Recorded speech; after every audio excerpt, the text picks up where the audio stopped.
നമസ്തേ, എല്ലാവർക്കും പുതിയൊരു വീഡിയോയിലേക്ക് വീണ്ടും സ്വാഗതം.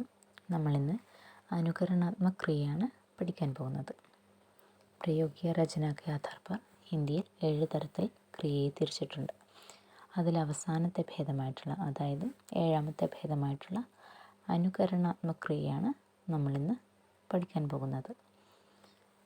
അതിൻ്റെ പേരിൽ നിന്ന് തന്നെ ചെറുതായിട്ട് നിങ്ങൾക്കൊന്ന് മനസ്സിലായിട്ടുണ്ടാവുമെന്ന് വിചാരിക്കുന്നു. എങ്കിൽ കൂടി നമുക്കൊന്ന് ഡീറ്റെയിൽ ആയി നോക്കാം.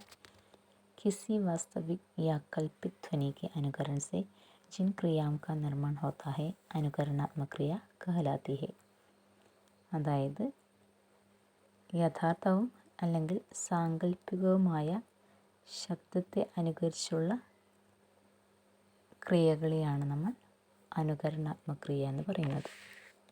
ശബ്ദത്തെ അനുകരിക്കുക. ഉദാഹരണം ഭിൻഭിനാന, ഥർഥരാന, സൻസനാന, തപ്തപാന. ഭിൻഭിനാന എന്ന് പറഞ്ഞാൽ മുഴങ്ങുക, ഥർഥറാന എന്ന് പറഞ്ഞാൽ വൈബ്രേറ്റ് ചെയ്യുക, സൻസനാന എന്ന് പറയുമ്പോൾ ഒരു ഇക്കിളിൻ്റെ സൗണ്ടല്ലേ, അതാണ്. തപ്തപാന എന്ന് പറഞ്ഞാൽ മുഴങ്ങുക.